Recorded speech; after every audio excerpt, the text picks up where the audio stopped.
ನಮಸ್ಕಾರ ಸ್ನೇಹಿತರೆ, Kannada jobs corner YouTube ಚಾನೆಲ್ಗೆ ಎಲ್ಲರಿಗೂ ಸ್ವಾಗತ.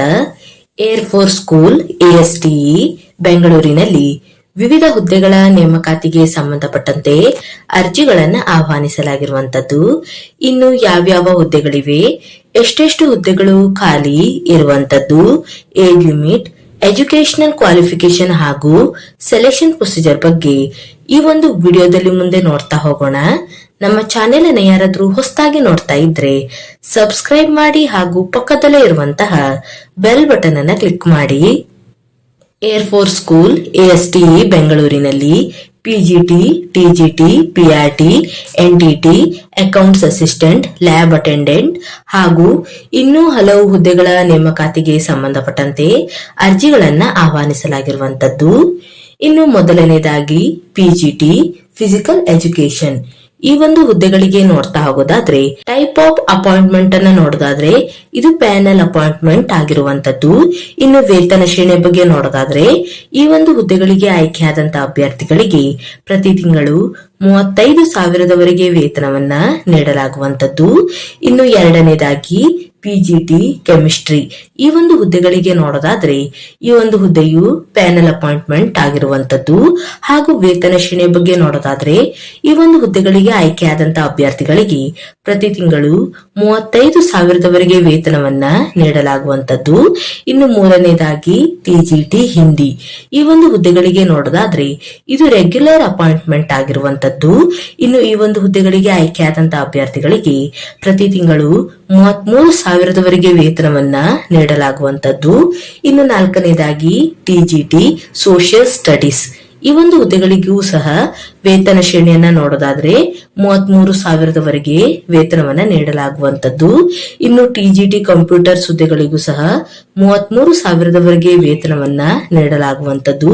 ಹೀಗೆಯೇ TGT health wellness, PRT, NTT accounts assistant, lab attendant, special educator, STEM lab coordinator, sports coaches, dance teacher, helpers ಈ ಎಲ್ಲಾ ಹುದ್ದೆಗಳಿಗೂ ಸಂಬಂಧಪಟ್ಟಂತೆ ಇಲ್ಲಿ ನೋಟಿಫಿಕೇಶನ್ ನಲ್ಲಿ ಎಲ್ಲಾ ಮಾಹಿತಿಯನ್ನು ಡೀಟೇಲ್ ಆಗಿ ನೀಡಿರುವಂತದ್ದು.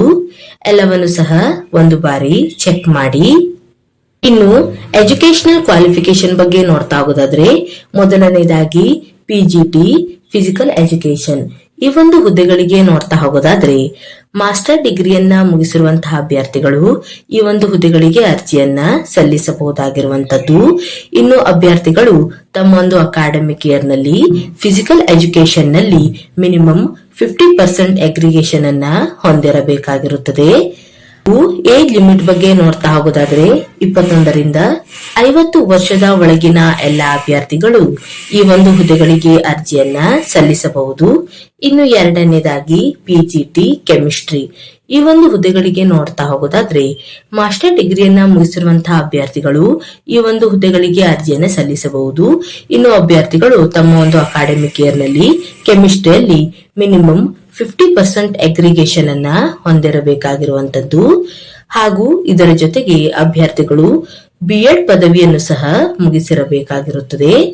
ಇನ್ನು ಏಜ್ ಲಿಮಿಟ್ ಬಗ್ಗೆ ನೋಡೋದಾದ್ರೆ 21ರಿಂದ 50 ವರ್ಷದ ಒಳಗಿನ ಎಲ್ಲಾ ಅಭ್ಯರ್ಥಿಗಳು ಅರ್ಜಿಯನ್ನ ಸಲ್ಲಿಸಬಹುದು. ಇನ್ನು ಮೂರನೇದಾಗಿ TGT ಹಿಂದಿ ಈ ಒಂದು ಹುದ್ದೆಗಳಿಗೆ ನೋಡ್ತಾ ಹೋಗೋದಾದ್ರೆ ಮಾಸ್ಟರ್ ಡಿಗ್ರಿಯನ್ನ ಮುಗಿಸಿರುವಂತಹ ಅಭ್ಯರ್ಥಿಗಳು ಈ ಒಂದು ಹುದ್ದೆಗಳಿಗೆ ಅರ್ಜಿಯನ್ನ ಸಲ್ಲಿಸಬಹುದಾಗಿರುವಂತದ್ದು. ಇನ್ನು ಅಭ್ಯರ್ಥಿಗಳು ತಮ್ಮ ಒಂದು ಅಕಾಡೆಮಿಕ್ ಇಯರ್ ನಲ್ಲಿ ಹಿಂದಿಯಲ್ಲಿ ಮಿನಿಮಮ್ 50% ಅಗ್ರಿಗೇಷನ್ ಅನ್ನ ಹೊಂದಿರಬೇಕಾಗಿರುವಂತದ್ದು. ಹಾಗೂ ಅಭ್ಯರ್ಥಿಗಳು B.Ed ಪದವಿಯನ್ನು ಸಹ ಮುಗಿಸಿರಬೇಕಾಗಿರುತ್ತದೆ. ಇನ್ನು ಏಜ್ ಲಿಮಿಟ್ ಬಗ್ಗೆ ನೋಡೋದಾದ್ರೆ 21ರಿಂದ 50 ವರ್ಷದ ಒಳಗಿನ ಎಲ್ಲಾ ಅಭ್ಯರ್ಥಿಗಳು ಈ ಒಂದು ಹುದ್ದೆಗಳಿಗೆ ಅರ್ಜಿಯನ್ನ ಸಲ್ಲಿಸಬಹುದು.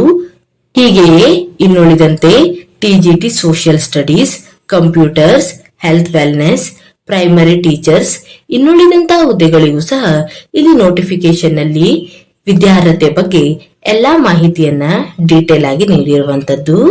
ಇನ್ನು ಕೆಲವು ಸೂಚನೆಗಳನ್ನು ಸಹ ನೀಡಿರುವಂತದ್ದು. ಸೀರಿಯಲ್ ನಂಬರ್ 1.12, 1.14 ಈ ಎಲ್ಲಾ ಹುದ್ದೆಗಳಿಗೆ ಅರ್ಜಿ ಸಲ್ಲಿಸುವಂತಹ ಅಭ್ಯರ್ಥಿಗಳು ಇಂಗ್ಲಿಷ್ ನಾಲೆಜ್ ಅನ್ನ ಹೊಂದಿರಬೇಕು. ಅಂದರೆ ಇಂಗ್ಲಿಷ್ ಅನ್ನ ಓದಲು, ಬರೆಯಲು ಹಾಗೂ ಮಾತನಾಡಲು ಬರುವಂತಿರಬೇಕು. ಇನ್ನು ಸೀರಿಯಲ್ ನಂಬರ್ 1.12 1.11 ಈ ಎಲ್ಲ ಹುದ್ದೆಗಳಿಗೆ ಅಭ್ಯರ್ಥಿಗಳು ಕಂಪ್ಯೂಟರ್ ನಾಲೆಜ್ ಅನ್ನ ಹೊಂದಿರಬೇಕು. ಅದರಲ್ಲಿ ಎಂಎಸ್ ಆಫೀಸ್ ನ ಒಂದು ನಾಲೆಜ್ ಅನ್ನ ಹೊಂದಿರಬೇಕಾಗಿರುತ್ತದೆ.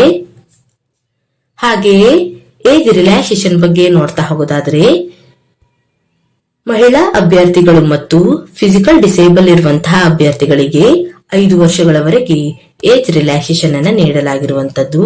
ಹಾಗೆಯೇ ಎಕ್ಸ್ ಸರ್ವಿಸ್ ಮೆನ್ ಅಭ್ಯರ್ಥಿಗಳಿಗೂ ಸಹ ಏಜ್ ರಿಲ್ಯಾಕ್ಸೇಷನ್ ಅನ್ನ ನೀಡಲಾಗಿರುವಂತದ್ದು.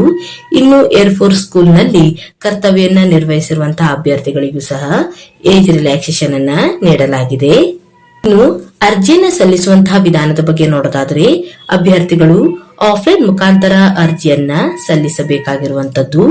ಇನ್ನು ಅಭ್ಯರ್ಥಿಗಳು ತಮ್ಮ ರೆಸ್ಯೂಮ್ ಹಾಗೂ ಇನ್ನಿತರ ದಾಖಲಾತಿಗಳ ಜೊತೆ ಪೋಸ್ಟಲ್ ಮುಖಾಂತರ ಅರ್ಜಿಯನ್ನ ಸಲ್ಲಿಸಬೇಕು.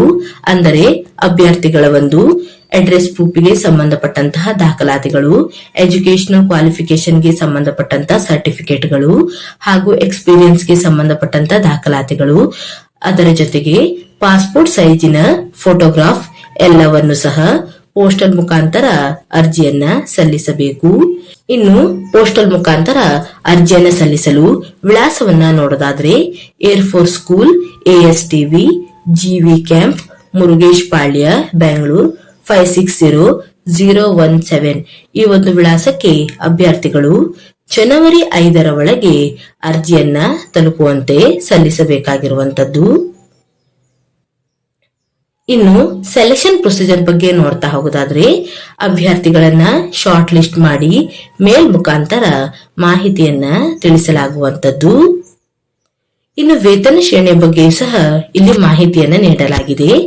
ಮೊದಲನೇದಾಗಿ PGT ಹುದ್ದೆಗಳಿಗೆ ನೋಡೋದಾದ್ರೆ 35,000ದಿಂದ 59,000ದವರೆಗೆ ವೇತನವನ್ನ ನೀಡಲಾಗುತ್ತದೆ. ಇನ್ನು TGT ಹುದ್ದೆಗಳಿಗೆ 33ರಿಂದ 56,000ದವರೆಗೆ ವೇತನವನ್ನ ನೀಡಲಾಗುವಂತದ್ದು. ಇನ್ನು NTT ಹುದ್ದೆಗಳಿಗೆ 18,000ದಿಂದ 30,500ರವರೆಗೆ ವೇತನವನ್ನ ನೀಡಲಾಗುವಂತದ್ದು. ಇನ್ನು ಹೆಲ್ಪರ್ಸ್ ಹುದ್ದೆಗಳಿಗೆ 13,000ದಿಂದ 22,000ದವರೆಗೆ ವೇತನವನ್ನ ನೀಡಲಾಗುತ್ತದೆ. ಇನ್ನು ಆಸಕ್ತ ಮತ್ತು ಅರ್ಹ ಅಭ್ಯರ್ಥಿಗಳು ಈ ಒಂದು ಹುದ್ದೆಗಳಿಗೆ ಅರ್ಜಿಯನ್ನು ಸಲ್ಲಿಸಬಹುದು. ಇವಿಷ್ಟು ಏರ್ಫೋರ್ಸ್ ಸ್ಕೂಲ್ ಬೆಂಗಳೂರಿನಲ್ಲಿ ಕರೆಯಲಾದಂತಹ ವಿವಿಧ ಹುದ್ದೆಗಳ ನೇಮಕಾತಿಗೆ ಸಂಬಂಧಪಟ್ಟಂತಹ ಮಾಹಿತಿಯಾಗಿರುತ್ತದೆ. ಈ ಒಂದು ವಿಡಿಯೋ ನಿಮಗೆ ಇಷ್ಟವಾಗಿದ್ದಲ್ಲಿ ಒಂದು ಲೈಕ್ ಮಾಡಿ, ಶೇರ್ ಮಾಡಿ ಹಾಗೂ ಸಬ್ಸ್ಕ್ರೈಬ್ ಮಾಡಿ. ಜೊತೆಗೆ ಪಕ್ಕದಲ್ಲೇ ಇರುವಂತಹ ಬೆಲ್ ಬಟನ್ ಅನ್ನು ಕ್ಲಿಕ್ ಮಾಡಿ.